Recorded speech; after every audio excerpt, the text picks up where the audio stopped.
Hello सब लोग, कैसे हो तुम सब। आज मेरे पास तुम्हारे लिए एक कहानी है जो थोड़ी अलग है।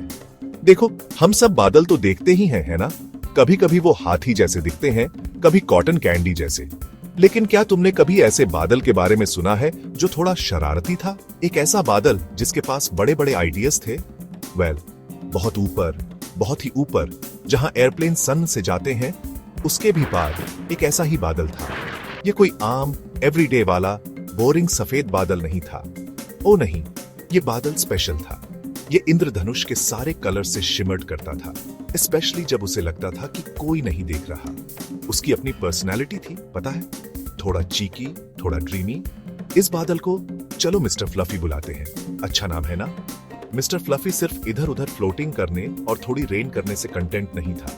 वो कुछ अमेजिंग बनाना चाहता था, कुछ ऐसा जो आसमान से पहले किसी ने नहीं देखा हो, सिवाय शायद एक दो कंफ्यूज्ड चिड़ियों के। वो नीचे दुनिया को देखता था, छोटी छोटी कार्स, नन्हे नन्हे घर और भागते दौड़ते लोग। उसने लोगों को इधर उधर ले जाती हुई बस देखी और उसके बादली ब्रेन में एक बत्ती जली।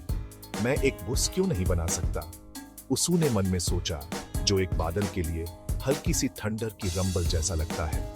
उसने सोचा ये तो सबू से बेस्ट प्रैंक होगा। इमेजिन कितना सरप्राइज होगा। मिस्टर फ्लफी बहुत रिसोर्सफुल बादल था।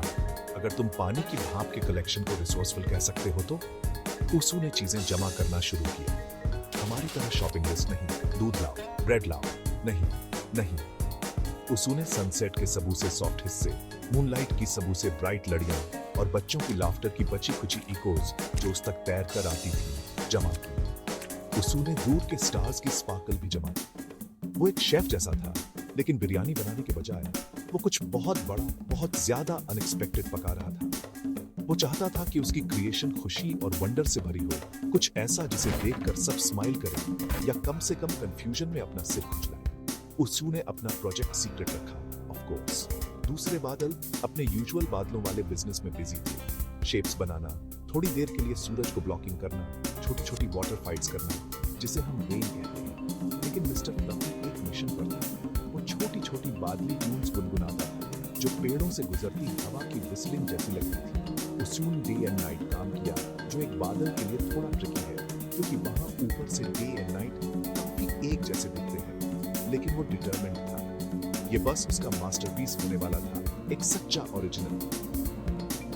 इमेजिन, एक बादल और इतनी एम्बिशन। ये तो ऐसा है जैसे मेरी सुमोना शो होस्ट करना चाहती है। एम्बिशियस। तो मिस्टर फ्लफी के पास सारे इंग्रेडिएंट्स थे। अब क्या, सनसेट और लॉफ्टर से बस कैसे बनाते हैं? यहीं पर मैजिक आता है मेरे दोस्तों। ये वैसा ही है जैसे जब अर्कना जी हंसती हैं, प्योर मैजिक और बहुत जोर से। मिस्टर फ्लफी ने सब कुछ एक साथ स्वर्ल करना शुरू किया।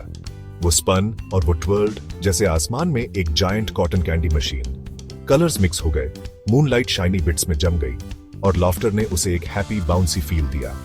उसके पास कोई ब्लूप्रिंट नहीं था, पता है, कोई इंजीनियर उसके पास प्लान्स लेकर नहीं आया। वो बस विंगिंग इट कर रहा था, क्वाइट लिटरली, क्योंकि वो एक बादल था। कैप्टूएस। धीरे धीरे, बहुत धीरे धीरे उसके अंदर एक शेप बनने लगा। पहले वो बस एक वेग बस जैसा ब्लॉब था, लेकिन मिस्टर फ्लफी अपने बादली तरीके से परफेक्शनिस्ट था।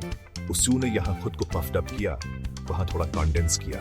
उसे ऊपर से देखी हुई बसों का शेप याद था।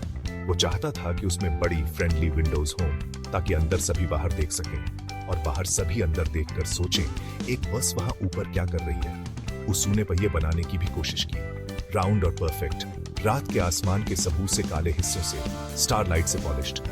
ये एक रियल वर्क ऑफ आर्ट था, मैं तुम्हें बता रहा हूं। आजकल की कुछ पेंटिंग से तो बहुत बेहतर। उसू ने बस के साइड्स को स्मूथ करने के लिए सुबह की जेंटल ब्रीज का इस्तेमाल किया, जिससे वो स्लीक और शाइनी बन गई। सीट्स के लिए उसू ने फॉग के सबूत से सॉफ्ट विस्प्स को एक साथ बुना, ताकि वे इनक्रेडिबली कंफर्टेबल हो। इमेजिन फॉग से बनी सीट पर बैठना, तुम शायद थोड़ा फ्लोट करने लगोगे। स्टीयरिंग व्हील एक कसकर लिपटे रेनबो से क्राफ्टेड था और हेडलाइट्स दो खास तौर पर ब्राइट कैप्चर्ड स्टार्स थे।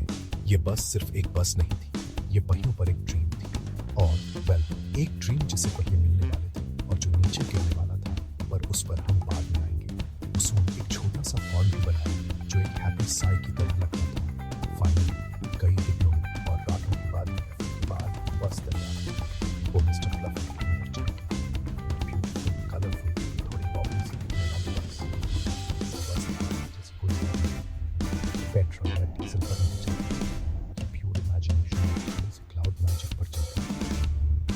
मिस्टर फ्लफी को बहुत प्राउड महसूस हुआ, जैसे कोई पिता अपने न्यूबॉर्न बेबी को।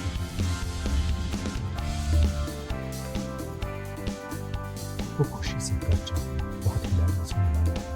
वो लोगों के चेहरे देखने का इंतजार नहीं कर पा रहा था। बिल्कुल मेरे जैसे किसी जानने वाले की तरह। अब बादल के अंदर बज़ बनाना एक बात है, उसे बाहर निकालना दूसरी बात। मिस्टर फ्लफी ने उस पार्ट के बारे में ठीक से सोचा नहीं था। यह वैसा ही है जैसे एक बड़ी पार्टी प्लान करना और इनविटेशंस भेजना भूल जाना। तो उसून ने वही किया जो कोई भी सेंसिबल प्रैंकस्टर बादल करता। उसून एक डीप ब्रेथ ली, या बादल जो भी ऐसा कुछ करते हैं, और फिर उसून ने बस लेट गो कर दिया। एक जेंटल साय के साथ और उसके पर्सपेक्टिव से एक सरप्राइजिंगली सॉफ्ट प्लॉप के साथ बस ने नीचे की ओर अपना जर्नी शुरू किया। वो पत्थर की तरह तेजी से नहीं गिरी, नहीं, वो फ्लोटेड डाउन जेंटली, एक जायंट कलरफुल पत्ते की तरह इधर उधर स्वेइंग करते हुए। ये एक बहुत पोलाइट डिसेंट था। बस आसमान में ड्रिफ्टेड करती रही, सरप्राइज चिड़ियों के पास से गुजरी, जिन्होंने शायद सोचा होगा कि उन्होंने ज्यादा वर्म्स खा लिए हैं। वो टाउन्स और विलेजेस के ऊपर से तैरी, और जिन लोगों ने हैपन टू लुक अप, उन्होंने अपनी आंखें मली। तुमने वो देखा? क्या देखा? एक फ्लाइंग बस। तुम्हें ग्लासेस की जरूरत है mate. Can you imagine the conversations? हंगामा मच जाता। बस खुद भी राइड एंजॉय कर रही थी। उसका रेनबो स्टीयरिंग व्हील धीरे धीरे स्पिनिंग कर रहा था। उसकी स्टार हेडलाइट्स ट्विंकलिंग कर रही थी। वो स्केयर्ड नहीं थी। आखिर वो एक बादल में पैदा हुई थी। अर्थ पर एक छोटा सा ट्रिप उसके लिए बस एक नया एडवेंचर था। वो शायद एक अच्छी पार्किंग स्पॉट ढूंढ रही थी। इवेंचुअली बस को लैंड करने के लिए एक नाइस सॉफ्ट ग्रीन मेडो मिल गया। वो एक जेंटल बम्प, एक सॉफ्ट थड के साथ लैंड हुई और फिर सेटल डाउन हो गई जैसे वो हमेशा से वही हो। पास में ग्रास मंचिंग कर रही गायों के एक ग्रुप ने मिड मंच चबाना बंद कर दिया। उनकी आंखें फटी की फटी रह गई। एक शीप जो नैप ले रही थी चौंक कर woke up with a start। बाप, उसून क्वेश्चन किया, जिसका प्रोबेबली मतलब था कि ये कोई नई तरह का शीप पेन है।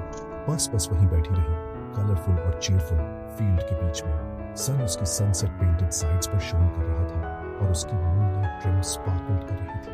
वो कंप्लीटली आउट ऑफ प्लेस लग रही थी, yet somehow perfectly at home। Local villages थे, ऑफ कोर्स, उसे डिस्कवर करने वाले अगले।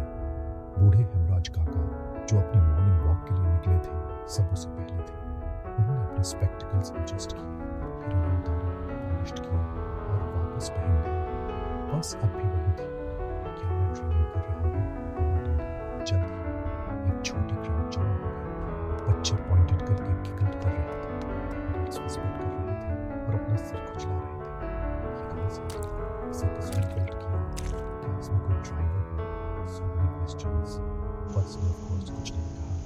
वो बस वहीं बैठी रही। Beautiful silent magical mystery. ये टॉक ऑफ द टाउन बन गई, इवन अगले टाउन में भी।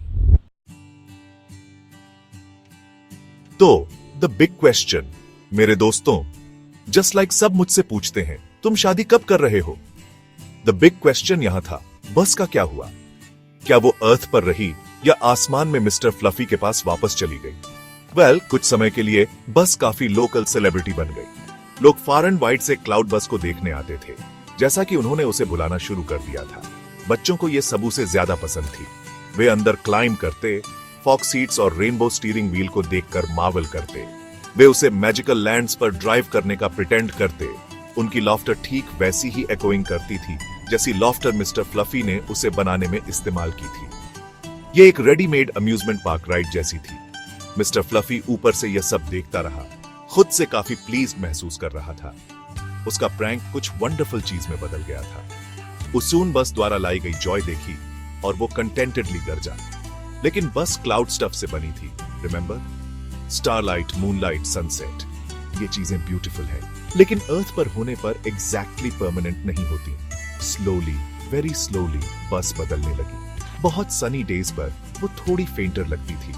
रेनी नाइट्स पर वो शिमर करती और ऑलमोस्ट रेन ड्रॉप्स के साथ ब्लेंड हो जाती थी। वो नॉर्मल बस की तरह रस्टिंग या ओल्ड नहीं हो रही थी, वो डिफरेंट थी। एक मॉर्निंग, एक पार्टिकुलरली ब्राइट स्टार्स और जेंटल ब्रीज वाली रात के बाद विलेजर्स जागे तो उन्होंने मेडो एम्प्टी पाया।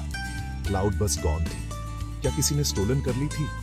लेकिन कोई इतनी क्वाइटली बस कैसे स्टील कर सकता है? बच्चे सैड थे ऑफ कोर्स, लेकिन फिर छोटी मीना, जिसे बस सबू से ज्यादा पसंद थी, उसून आसमान की ओर देखा और वहां हाई अबव उसून ने मिस्टर फ्लफी को देखा, जो पहले से ज्यादा फ्लफियर और मोर कलरफुल दिख रहा था। और एक फ्लीटिंग मोमेंट के लिए उसे लगा कि उसून ने उसके अंदर नेस्टल्ड एक बस की फेंट शिमरी आउटलाइन देखी, जिसकी स्टार हेडलाइट्स उसे विंकिंग कर रही थी। तो क्या बस बादल के पास वापस चली गई? मुझे लगता है हाँ। उसून ने अर्थ पर अपना एडवेंचर किया, थोड़ी जॉय फैलाई और फिर रिटर्न होम।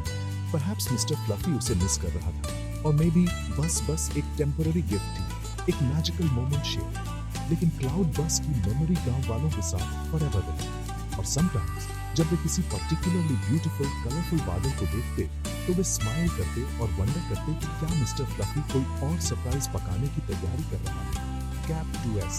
तो नेक्स्ट टाइम तुम कोई रियली इंटरेस्टिंग बादल देखो तो क्लोजली देखना। यू नेवर नो वहां ऊपर क्या ब्रूइंग अप हो। कीप स्माइलिंग और कीप लुकिंग अप।